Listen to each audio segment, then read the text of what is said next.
Menurut kami, sekolah yang aman dan nyaman bukan hanya sekolah yang terbebas dari perkelahian atau perundungan, tetapi juga bagaimana peserta didik merasa didengar, dihargai, dan merasa bahagia selama melakukan proses pembelajaran di sekolah.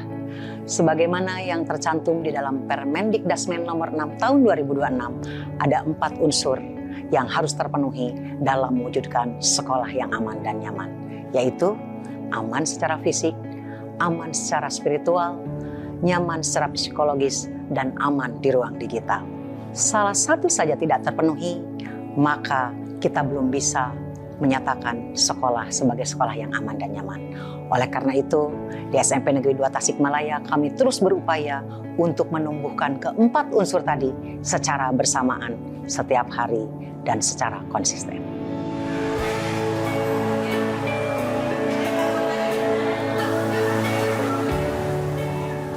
SMP Negeri 2 Kota Tasikmalaya memiliki peserta didik berjumlah 1.137 serta tenaga pendidikan berjumlah 64 orang.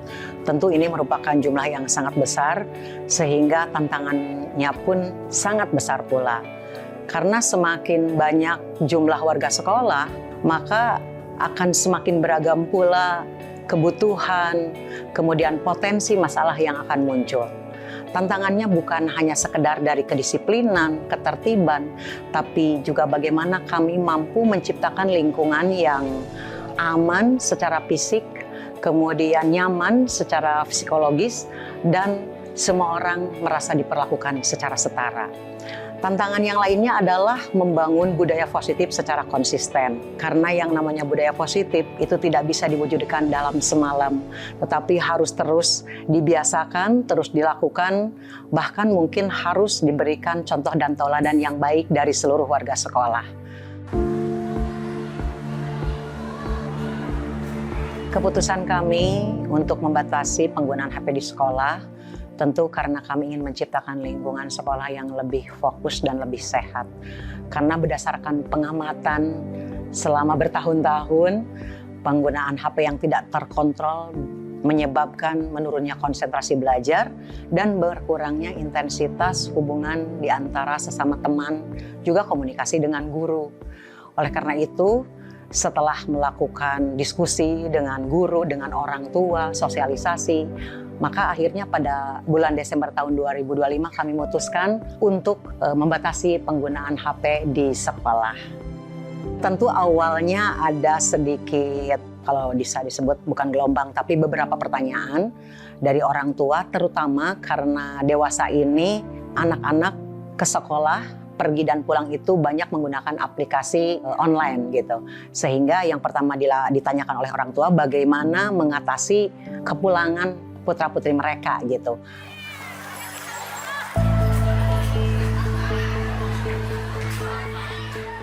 Nah, sebelumnya kami memang sudah banyak melakukan antisipasi, misalnya menyediakan aplikasi di sekolah yang bisa mempermudah para siswa di dalam mobilitas pulang dan pergi ke sekolah. Kemudian kami menyediakan call center, itu fasilitas bagi orang tua yang akan menghubungi putra-putrinya di sekolah. Setelah kami melakukan sosialisasi, akhirnya orang tua menyambut dengan baik. Dalam masa percobaan selama 1 bulan, ternyata gejolak itu hampir tidak ada, sehingga peraturan ini ketika dijalankan berjalan dengan baik-baik saja.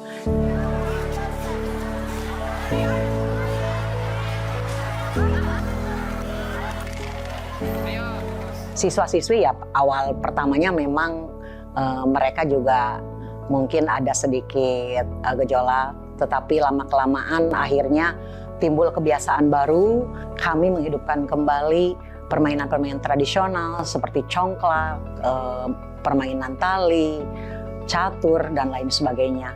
Dan di samping itu kami juga mendapat hasil yang positif, yakni bertambahnya kunjungan ke perpustakaan, meningkatnya kebiasaan membaca di kalangan peserta didik.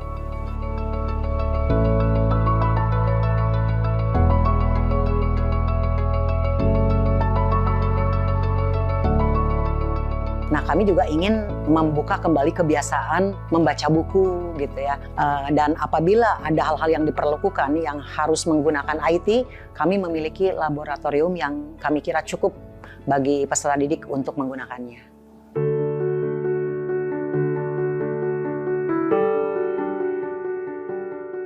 Kami memiliki program kelas parenting yang diinisiasi dan ditangani oleh guru BK gitu.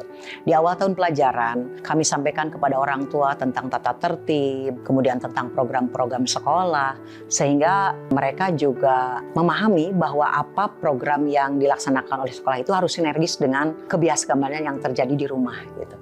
Intinya, kami ingin orang tua terlibat di dalam seluruh proses pembelajaran di sekolah, sehingga ada kesinambungan antara program di sekolah dengan kebiasaan di rumah.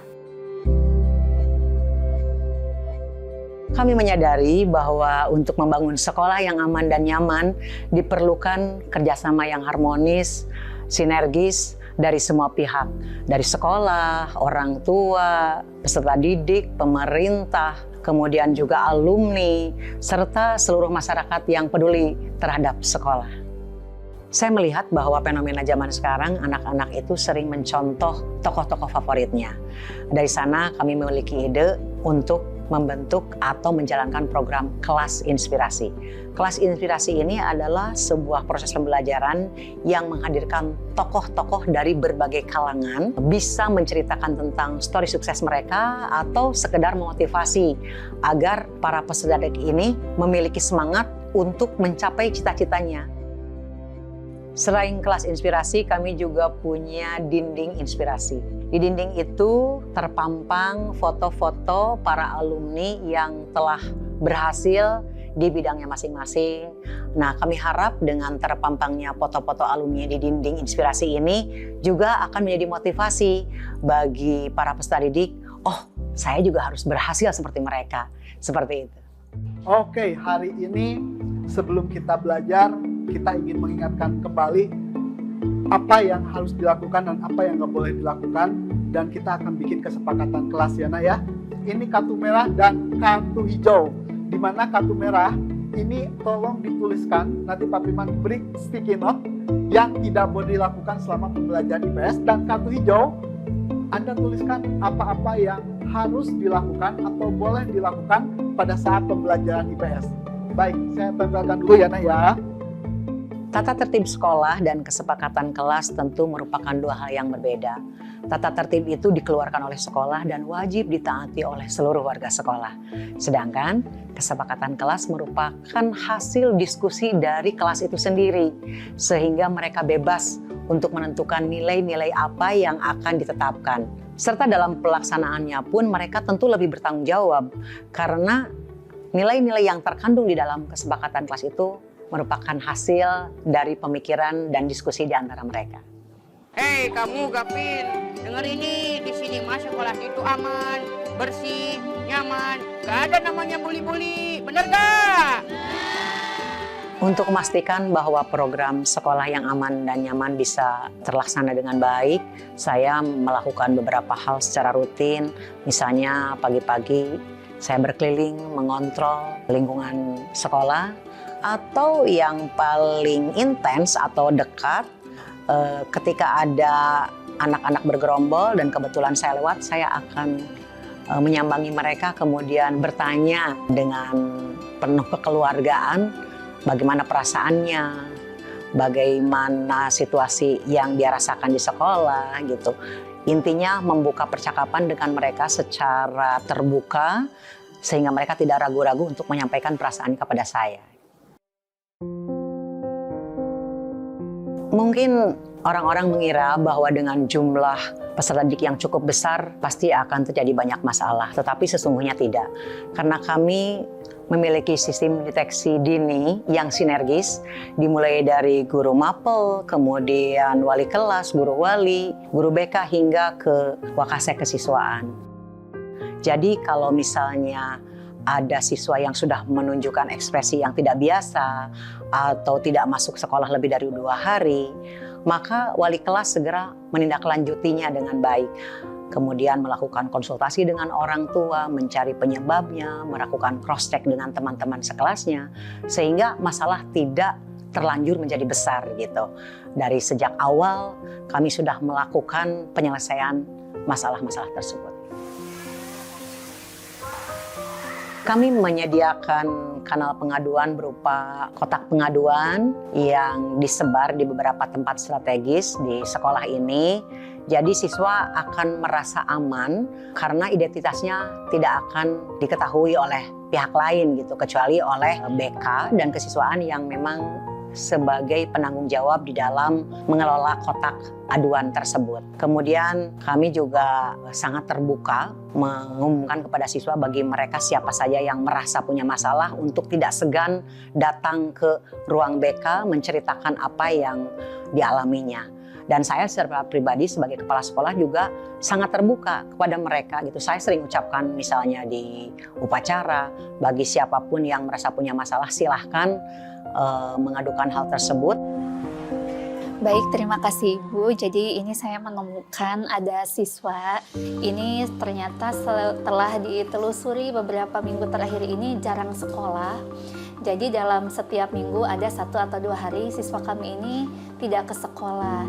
Dan ternyata hasil penelusuran saya sebagai wali kelas, ternyata anak ini memang agak insecure untuk ke sekolah dikarenakan siswa ini ada masalah di sepatu, Bu.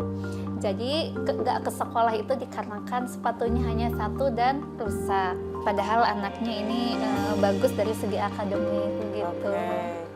Gimana, apa yang sudah dilakukan untuk menangani hal itu? Kehadiran guru wali ini benar-benar dapat membantu di dalam mewujudkan sekolah yang nyaman, sekolah yang bisa menciptakan suasana yang kondusif karena murid-murid merasa didengar dan merasa diperhatikan kebutuhannya. Kami memberikan tugas sesuai dengan tupoksinya bagaimana mereka membimbing, mengarahkan para peserta didik. Sehingga di dalam pelaksanaannya justru lebih terbantu dengan adanya guru wali ini.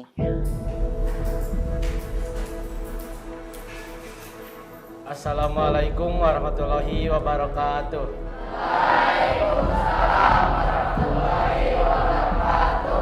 Kami dari perwakilan OSIS akan melaksanakan bakti sosial di kelas 7K. Mohon partisipasinya. Tabungan maslahat ini dilaksanakan setiap hari Kamis yang dikoordinasi oleh para pengurus OSIS. Jadi seluruh peserta didik dipersilahkan untuk menyumbang, tidak ditentukan besarnya, bahkan tidak pun tidak apa-apa. Jadi ini betul-betul pembelajaran disiplin positif bagaimana upaya mereka sendiri secara sadar untuk menyumbang bagi sesamanya gitu. Dan tabungan maslahat ini nantinya digunakan untuk berbagai kegiatan baik yang bersifat insidental ataupun terencana. Baik, total yang terkumpul di kelas 7K yaitu 50.000. Terima kasih atas perhatian dan partisipasinya. Semoga harta yang diberikan menjadi kebaikan dan keberhasilan. Wassalamualaikum warahmatullahi wabarakatuh. Tabungan maslahat ini bukan tentang berapa besar yang diberikan oleh para siswa, tapi melalui program ini kami ingin menanamkan karakter peserta didik yang peduli dan memiliki simpati kepada sesamanya. Ibu, ini uang tabungan maslahat yang terkumpul dari semua kelas yang berjumlah 1.250.000. Setiap 1 tahun sekali juga kami punya program sosial bagi masyarakat sekitar yang dananya diambil dari tabungan maslahat tersebut.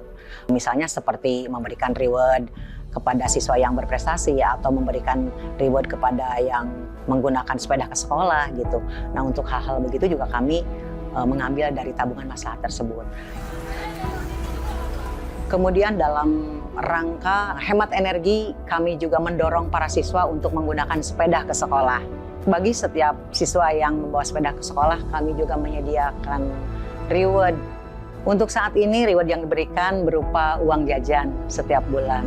Karena hal ini masih diinginkan oleh mereka, karena kami kan bertanya dulu, reward apa yang bisa diberikan, hasil dari voting, hasil dari konsultasi. Untuk sementara ini reward yang diberikan adalah uang jajan bulanan bagi mereka yang membawa sepeda ke sekolah.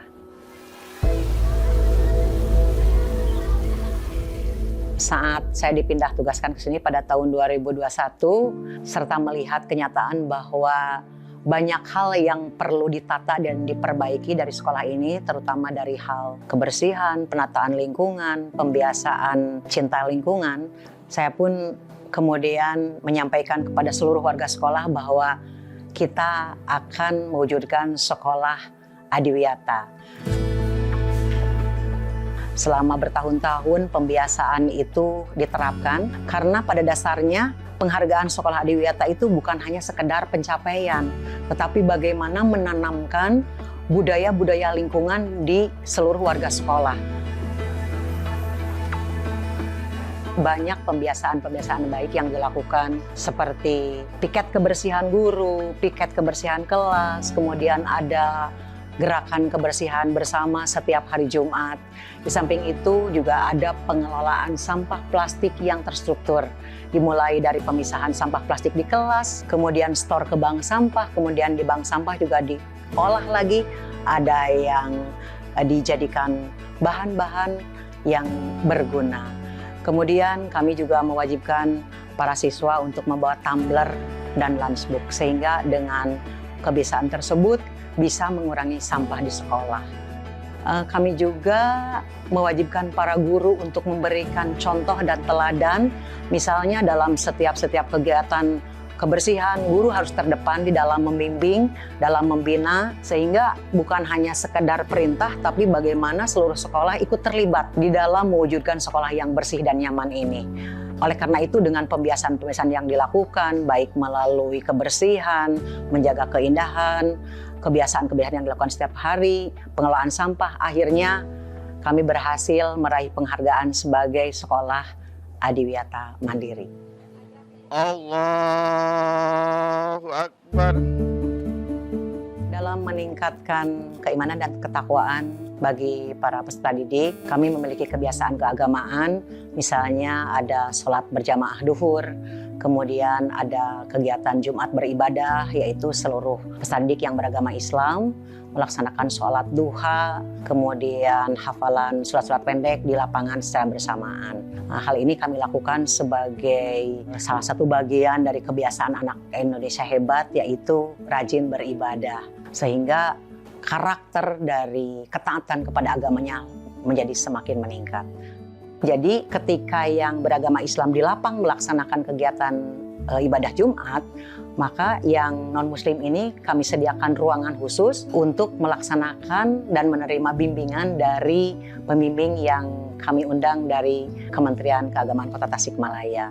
Ini merupakan upaya kami untuk menyeimbangkan, untuk mewujudkan bahwa siapapun yang berada di SMP Negeri 2, peserta didik asalnya dari manapun, suku apapun, agama pun, mereka merasa dihormati dan diperlakukan secara setara. Terima kasih sudah selalu hadir di acara kita yang sangat penting ya, Jimat Kajian Jumat. Bapak Ibu sekarang telah hadir Permendikdasmen nomor 6 tahun 2026 tentang bagaimana kita menciptakan sekolah yang aman dan nyaman. Setiap hari Jumat kami memiliki forum diskusi lah untuk seluruh tenaga pendidik di SMP Negeri 2. Dalam diskusi tersebut kami bisa melakukan refleksi apa yang sudah dilakukan pada minggu hari ini. Kalau ada kegiatan, kami akan mengevaluasi apakah kegiatan berjalan dengan lancar, kalau ada kendala, kendalanya apa saja, kemudian apa yang harus diperbaiki, bagaimana rencana tindak lanjutnya gitu. Sehingga di hari-hari selanjutnya ada terus perbaikan-perbaikan. Kami juga membiasakan untuk menyusun program berbasis data. Dalam hal ini yang digunakan adalah rapor pendidikan. Sehingga program-program yang dilaksanakan, hal-hal yang didiskusikan ini menjadi lebih terarah sesuai dengan kebutuhan gitu. Misalnya bagaimana mewujudkan sekolah aman dan nyaman, bagaimana mewujudkan pembelajaran yang lebih meningkat, kemudian bagaimana meningkatkan kemampuan literasi, numerasi, itu juga kami diskusikan berdasarkan pada data di rapor pendidikan. Kepala sekolah mungkin bukan sosok yang sempurna, tetapi Dia harus menjadi orang yang mampu memotivasi, memberi teladan bagi seluruh warga sekolah. Sehingga pembiasaan yang baik, budaya yang baik bisa ditiru oleh seluruh warga sekolah karena melihat contoh yang baik dari kepala sekolahnya. Sekolah yang aman dan nyaman tidak bisa terjadi dengan sendirinya. Perlu konsistensi, perlu pelaksanaan yang terus berkelanjutan, serta yang paling utama adalah kerjasama semua pihak, kerjasama di antara seluruh warga sekolah. Namun demikian, sebagai kepala sekolah, kita harus menjadi orang yang paling terdepan, menjadi penggerak, menjadi inovator, sekaligus menjadi inspirator bagi seluruh warga sekolah. Sebagaimana pepatah Sunda bilang, landu kandungan layar Aisyah.